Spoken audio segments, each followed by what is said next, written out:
Voilà, jeudi dernier, il y avait des enfants pour le catéchisme et ils étaient là en train de visiter l'église en la fête de Saint-Michel, Saint-Gabriel et Saint-Raphaël. Et aujourd'hui, nous fêtons les anges gardiens. Et alors, je leur ai dit, vous savez, dans toutes les églises, il y a des anges.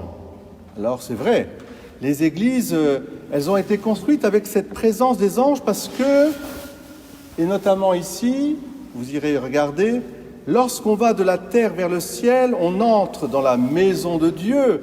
Et dans cette maison, il y a bien sûr les saints que nous aimons, qui contemplent la face de Dieu, mais il y a aussi ces anges qui ont une mission tout à fait particulière. Chacune et chacun d'entre nous, nous avons un ange gardien, mais aussi dans la mission des anges, ils sont envoyés par Dieu pour nous guider vers le ciel. Et il nous guide de trois façons. La première, il nous rappelle qui est comme Dieu, c'est-à-dire la nécessité de rendre à Dieu ce qui est à Dieu. Rendez à Dieu ce qui est à Dieu, c'est-à-dire commencez votre journée par la prière. Les anges, ils louent le Seigneur tout le temps, ils sont toujours dans la louange. Et c'est pour ça qu'ils sont placés dans le cœur, dans ce cœur-là, parce qu'il nous amène à ce qui est, je dirais, le premier devoir du chrétien. Tu aimeras Dieu de tout ton cœur, de toute ton âme, de toutes tes forces. Adore-le. Aujourd'hui, ne fermez pas votre cœur, mais écoutez la voix du Seigneur. On l'a chanté. C'est ce que nous disent les anges, voyez, ce qui est repris à l'envi. Alors, pour les enfants, comme pour les grands-enfants que nous sommes, nous avons tous un petit ange et il faut lui laisser une bonne place dans notre vie. L'ange gardien. Première leçon, la louange et je dirais même l'adoration eucharistique. D'ailleurs, je vous invite puisque la semaine prochaine, nous fêterons Notre-Dame de Fatima, le 13 octobre, la fin des apparitions de Notre-Dame.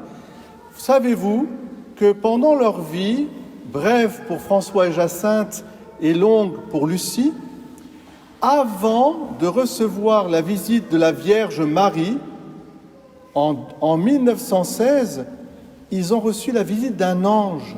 Il était beau cet ange. C'était l'ange du Portugal. Et cet ange du Portugal, il leur a appris à prier, il leur a appris à faire des petits sacrifices pour Jésus. Et puis, surtout, extraordinaire, il leur a fait faire la première communion. Vous vous rendez compte ?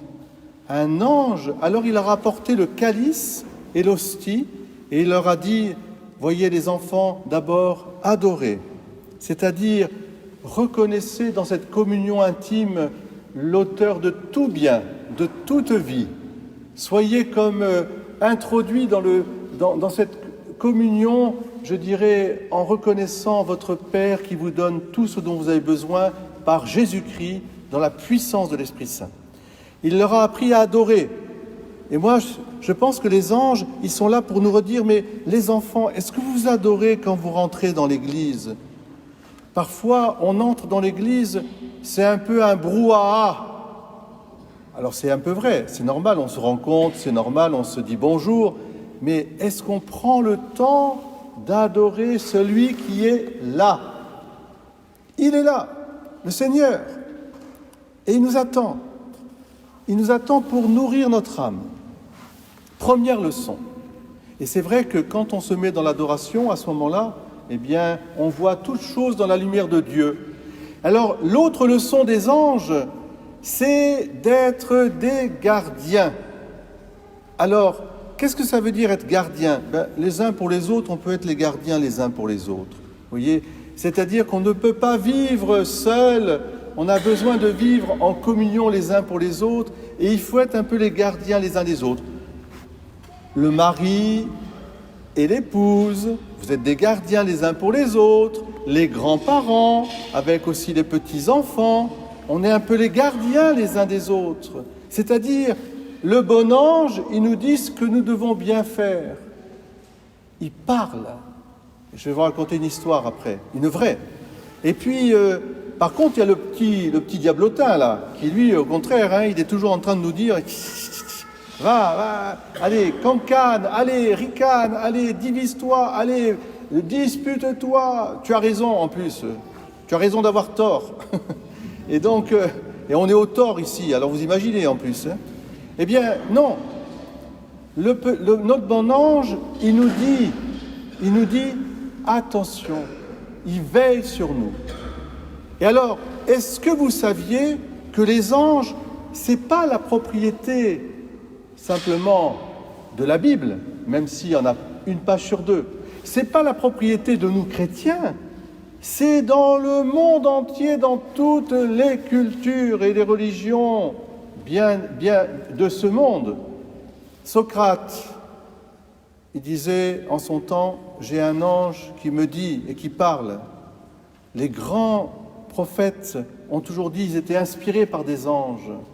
Et les artistes, on a eu un très bel artiste ici, vendredi, pianiste magnifique, M. Bruno Rigouteau, qui est venu ici. Mais il me disait aussi, il interprète, c'est-à-dire qu'il laisse l'esprit aussi le guider quand il interprète Chopin ou Ravel. Il n'est pas qu'un automate, ça vibre au fond de lui.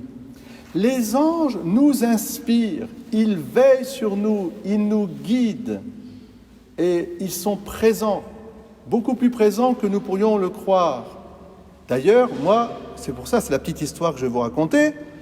Quand j'ai besoin d'une place de voiture, à Marseille ou à Avignon, j'arrive pas, et au Thor, j'arrive pas à me garer aussi parfois, je dis, mon bon ange gardien, faites-moi trouver une place.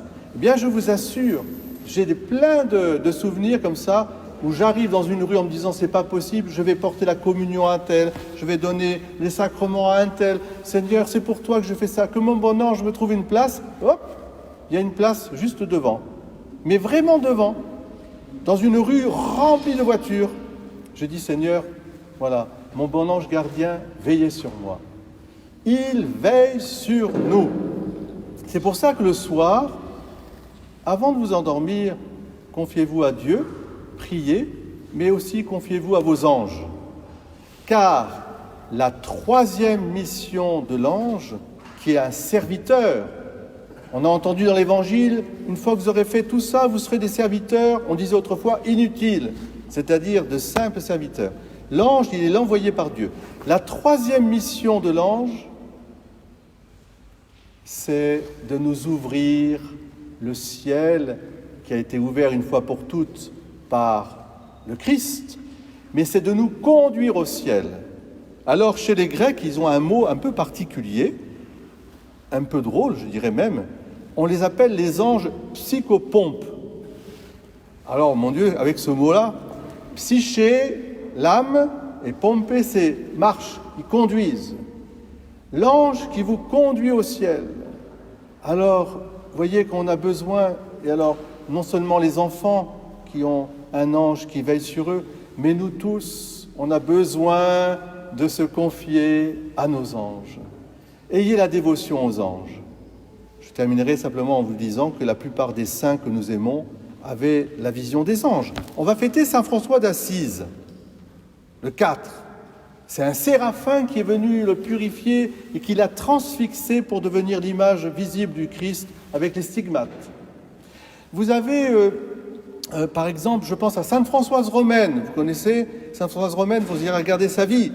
Elle a été à Rome, c'était une femme d'entreprise. Elle avait une entreprise, elle était veuve, elle avait beaucoup de travail. Eh bien, elle avait la vision de son ange. Et alors, quand elle ne pouvait pas aller prier parce qu'elle était prise par son devoir d'État, elle disait à son ange, « Va pour moi prier à ma place à l'église. » Et elle voyait son ange entrer dans l'église et venir adorer le Saint-Sacrement. Et puis alors, Jeanne d'Arc, enfin quand même, Sainte Jeanne d'Arc. L'évêque Cochon lui dit, et comment elle était habillée, l'ange Saint-Michel? Alors lui dit, vous ne croyez pas que Dieu peut habiller un ange? Il était beau et bien plus beau que vous. Elle lui a répondu. Il était habillé d'une manière, d'une lumière incroyable. Voilà. Elle a vu Saint-Michel aussi, Saint-Michel Archange. Voilà. Voilà, eh bien, vivre avec les anges, c'est pas vivre en dehors de la réalité. Vivre avec les anges, au contraire, c'est remplir la réalité de ce qui lui donne son épaisseur et sa consistance. Ce Dieu, famille, Père, Fils et Saint-Esprit, en qui nous avons le mouvement, l'être et la vie. Le mouvement, l'être et la vie. Et les anges, ils sont là pour ça. Alors, nos bons anges gardiens, veillez sur nous.